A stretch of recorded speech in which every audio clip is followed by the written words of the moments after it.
नमस्कार। एससीजे लाइव में आपका स्वागत है। इस वीडियो में हम लोग बोर्ड एग्जाम 2025 के लिए क्लास 8 भूगोल का चैप्टर 1 का इम्पोर्टेंट एमसीक्यू लेकर आए हुए हैं। आपको पता है कि बोर्ड एग्जाम 2025 जो है वो ऑब्जेक्टिव एग्जाम होने वाला है। कौन सा एग्जाम होने वाला है? तो सब एमसीक्यू पूछेगा।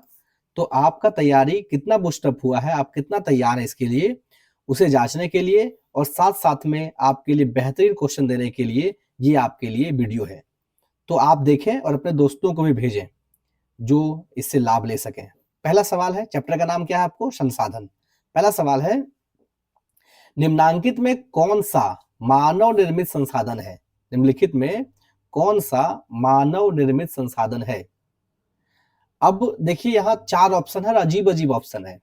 तो आप कहेंगे इसमें मानव निर्मित संसाधन उसे कह रहे थे हम लोग जो मनुष्य के द्वारा बना, जैसे घर, बाइक, प्रिंटर, कंप्यूटर, ये सब मानव निर्मित संसाधन था। लेकिन यहाँ कोई ऑप्शन ही नहीं है सबका। फिर भी आपको कंफ्यूज नहीं होना है, आपको ऑप्शन दिया हुआ है। क्या कह रहा है? कैंसर उपचार की औषधियां, झरने का निर्माण, उष्णकटिबंधीय वन, इनमें से कोई नहीं। तो देखिए झरना जो है वो पृथ्वी में अपने आप बनता है, प्रकृति बनाता है। जंगल जो है वो अपने आप बनता है। इनमें से कोई नहीं, ये तो ऑप्शन नहीं होगा। यानी क्या होगा? कैंसर औषधियों का निर्माण, यानी कैंसर जो एक गंभीर बीमारी है उसका जो औषधि है यानी दवा है वो निर्माण कौन करता है? मनुष्य ही तो करता है। तो इसका आंसर पहला नंबर, कैंसर औषधियों या उपचार की औषधि का निर्माण। ठीक है। तो कभी कभी क्या करता है, कुछ ऑप्शन आपको बहुत कंफ्यूज कर देता है। सवाल नंबर 2, जैव संसाधन होते हैं जीव जंतुओं से उत्पन्न। जैव संसाधन कैसे होते हैं? जीव जंतुओं से उत्पन्न होते हैं, मनुष्यों द्वारा निर्मित होते हैं, निर्जीव वस्तुओं से उत्पन्न होते हैं, या इनमें से कोई नहीं। तो जैव संसाधन जो है वो जीव जंतुओं से उत्पन्न होते हैं। ठीक है। तो आप मेरे साथ प्रैक्टिस कर रहे हैं, आप अपना आंसर खुद एनालिसिस करें कि आप कितना सही कर पा रहे हैं। सवाल नंबर 3, केरल के तटीय रेत में पाया जाने वाला संसाधन है।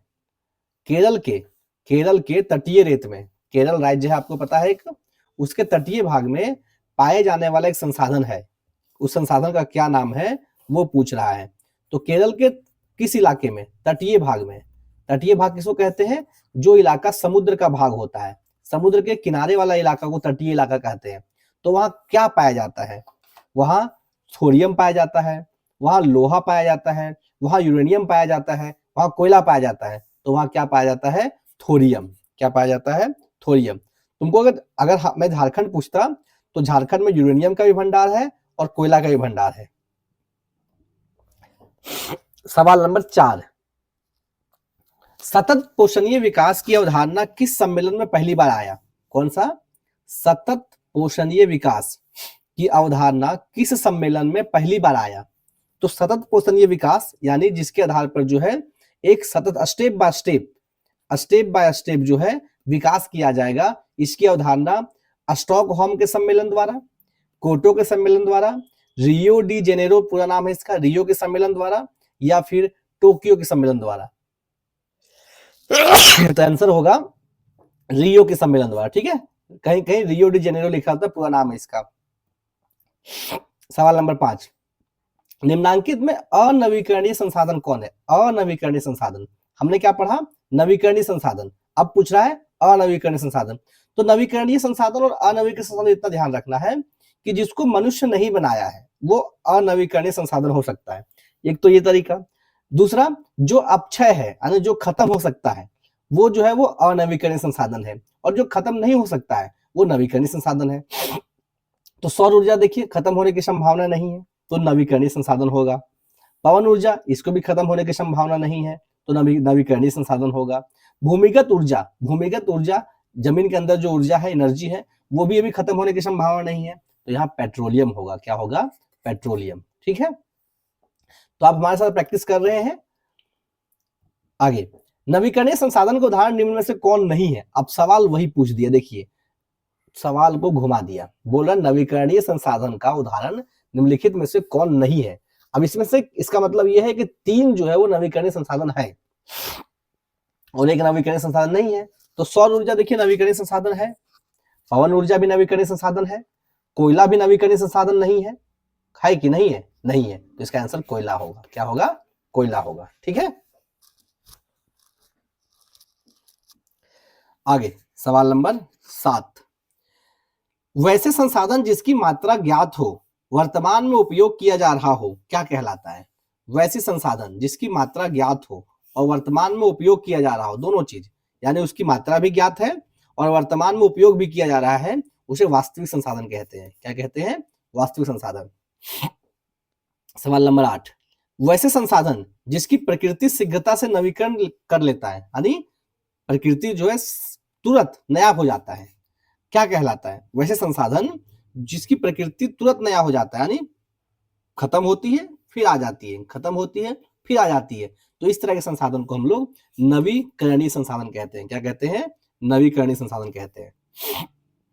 सवाल नंबर 9, निश्चित स्थानों पर पाए जाने वाले संसाधनों को क्या कहते हैं? देखिए ये सवाल, अब आपको कहेंगे सर ये संसाधन तो हम कभी पढ़े नहीं थे। पढ़े हैं, कंफ्यूज करना है इसका काम है, क्वेश्चन का काम है। ऑब्जेक्टिव क्वेश्चन हमेशा क्या करता है? आपको कंफ्यूज करता है, तो उस कंफ्यूजन से बचने के लिए तो प्रैक्टिस करना होता है। तो निश्चित स्थानों पर पाए जाने वाले संसाधन को स्थानिक संसाधन कहते हैं। जो एक जगह पे संसाधन पाया जाता है वो स्थितिक संसाधन होता है। तो निश्चित स्थान पर, मान लीजिए किसी जगह पे कोयला पाया जाता है तो उस स्थान पे कोयला पाया जाता है, किसी स्थान पे अभ्रक पाया जाता है उस स्थान पर अभ्रक पाया, ऐसा नहीं कि जहां अभ्रक है वहां कोयला है, ऐसा संभावित तो नहीं होता है। इसलिए हम देखेंगे कि उसको स्थानिक संसाधन कहते हैं। क्या कहते हैं? स्थानिक संसाधन। निम्न में से कौन स्थानिक संसाधन नहीं है? अब देखिए, जो स्थानिक संसाधन नहीं है यानी जिस जगह पे पाया जाएगा, कोई जरूरी नहीं कि उसी जगह पे पाया जाएगा। तो देखिए कोयला जहां होगा वहीं पाया जाएगा, कहीं दूसरा जगह मान लो ए स्थान पे कोयला है तो बी स्थान पे हो सकता नहीं है, तो बी स्थान पे नहीं होगा। अभ्रक जहां होगा निकलेगा वहीं पाया जाएगा, मैग्नीज जहां निकलेगा वहीं पाया जाएगा। जल जो है एक स्थान से दूसरा स्थान तक बह के जाता है और प्रकृति में सभी जगह उपलब्ध है, यानी ये कह सकते हैं कि ये स्थानिक संसाधन नहीं है। मानव स्वयं में क्या है? एक बड़ा सवाल है। मानव स्वयं में क्या है? विकास है, ह्रास है या संसाधन है? तो मानव स्वयं में क्या है? एक संसाधन है। क्या है? एक संसाधन है। ठीक है, आगे सवाल नंबर 12, अजैव संसाधन कहलाते हैं, अभी बताए थे, जैव संसाधन और अजैव संसाधन, नवीकरणीय संसाधन और अनवीकरणीय संसाधन, दोनों एक ही चीज है। जैव जो होगा वो नवीकरणीय होगा, अजैव जो होगा वो अनवीकरणीय होगा। तो देखिए अजैव संसाधन कहलाते हैं निर्जीव वस्तुओं द्वारा निर्मित, मानव निर्मित, जीव जंतुओं से निर्मित। तो मानव द्वारा निर्मित बहुत सारा संसाधन ऐसा है जो जैव भी है, जीव जंतु द्वारा निर्मित संसाधन ऐसा है वो जैव भी हो सकता है। तो निर्जीव वस्तु द्वारा निर्मित जो संसाधन है वो क्या? हमेशा अजैव होगा। ठीक है, सवाल नंबर 13, इनमें से कौन अनवीकरणीय, इनमें से कौन अनवीकरणीय संसाधन का उदाहरण नहीं है? अब सवाल ये पूछ दिया अनवीकरणीय संसाधन का उदाहरण नहीं है, यानी इसका मतलब ये हुआ कि 3 ऐसे संसाधन होगा जो अनवीकरणीय है। तो देखिए पेट्रोलियम खत्म होगा तो अनवीकरणीय है, कोयला खत्म हो जाएगा तो अनवीकरणीय है, प्राकृतिक गैस ये भी खत्म हो जाएगा तो अनवीकरणीय है, जंगल जो है वो बढ़ते रहता है, उसका बीज से अपने आप जंगल होते हैं। अगर मनुष्य जंगल काटना छोड़ दे तो जंगल कभी खत्म नहीं होगा, सूखेगा पेड़ फिर उसका बीज से नया जंगल आएगा, फिर सूखेगा पेड़ फिर बीज से नया जंगल आएगा, खत्म नहीं होगा। हम लोग उसका अधिक मात्रा में कटाव कर देते हैं, कटाई कर लेते हैं या हम लोग वनोन्मूलन कर लेते हैं, इस कारण से जंगल खत्म होने की संभावना होती है। ठीक है, इनमें से कौन नवीकरणीय संसाधन का उदाहरण है? नवीकरणीय जो खत्म नहीं होगा, सूर्य का प्रकाश और हवा, तो ये दोनों होगा भाई। तो इसलिए इस आंसर में ये सी नंबर की तरफ जाएंगे, ए और बी दोनों। ठीक है, सवाल नंबर 14 के बाद सवाल नंबर 15। सवाल नंबर 15, इनमें से कौन नवीकरणीय संसाधन का उदाहरण है? नवीकरणीय संसाधन का उदाहरण है पेट्रोल, कोयला, प्राकृतिक गैस, ये अनवीकरणीय है तो जल होगा। क्या होगा? जल होगा। ठीक है, सवाल नंबर 16, वैसे संसाधन जो सभी जगह पाए जाते हैं उसे क्या कहते हैं? अभी बताए थे कि वैसे संसाधन जो केवल एक जगह पाए जाते हैं उसको स्थानिक संसाधन या स्थानीय संसाधन कहते हैं, और जो सभी जगह पाए जाते हैं उसे सर्वव्यापी संसाधन कहते हैं। क्या कहते हैं? सर्वव्यापी संसाधन।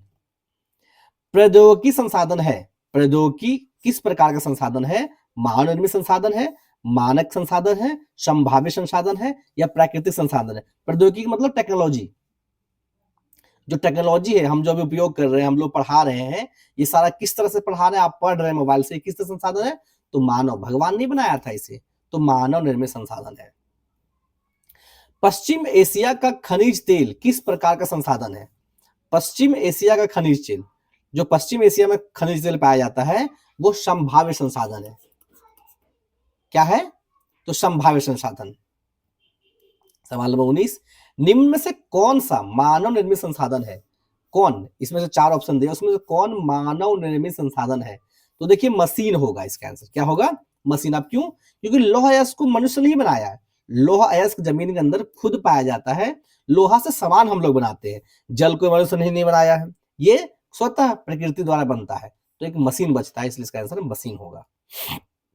सवाल नंबर 20, निम्न में से कौन संभाव्य संसाधन है? संभाव्य संसाधन है तो जो संभावना के आधार पर पाई जाती है, तो केरल में मोनाजाइट, केरल में जो है वो मोनाजाइट जो है पाई जाती है, एक संभाव्य संसाधन है। सवाल नंबर 21, इनमें से अजैव संसाधन है, मृदा, मानव, पौधे या जंतु? तो मृदा। क्या होगा? मृदा। सवाल नंबर 22, वैसे संसाधन जिसकी मात्रा ज्ञात होती है क्या कहलाती है? संभाव्य संसाधन, वास्तविक संसाधन, सर्वव्यापी संसाधन या स्थानिक? तो वास्तविक संसाधन जिसकी मात्रा ज्ञात होती है। सवाल नंबर 23, इनमें से कौन नवीकरणीय संसाधन का उदाहरण है? नवीकरणीय संसाधन का मतलब है कि दोनों, तो ए और बी, ये सवाल एक बार और था। और अब देखते हैं हम लोग कुछ रिक्त स्थान। ठीक है, पवन ऊर्जा किस प्रकार का संसाधन है? तो अभी हमने बताया पवन ऊर्जा जो है खत्म नहीं होगा, इसलिए ये नवीकरणीय संसाधन है। ठीक है। दूसरा, उत्पत्ति के आधार पर संसाधनों को कितने भागों में बांटा गया है? 2 भागों में, एक है जैव और एक है अजैव। ठीक है। दक्कन लावा पठार में किस प्रकार की मिट्टी पाई जाती है? तो काली मिट्टी पाई जाती है। किस प्रकार की मिट्टी पाई जाती है? काली मिट्टी। प्रधानमंत्री कौशल विकास योजना कब शुरू किया गया था? तो 2016 में शुरू किया गया था। कब शुरू किया गया था? 2016 में। तो ये वीडियो में, इस वीडियो में हम लोग भूगोल के चैप्टर 1 के महत्वपूर्ण सवाल को देखें। इस तरह के वीडियो आपको मिलते रहेगा। आप अपने दोस्तों के साथ भी वीडियो शेयर करें, लाइक करें, सब्सक्राइब करें और अच्छा लगा हो तो एक कमेंट आप जरूर छोड़ें। मिलते हैं नेक्स्ट वीडियो में, तब तक के लिए आप पढ़ते रहें।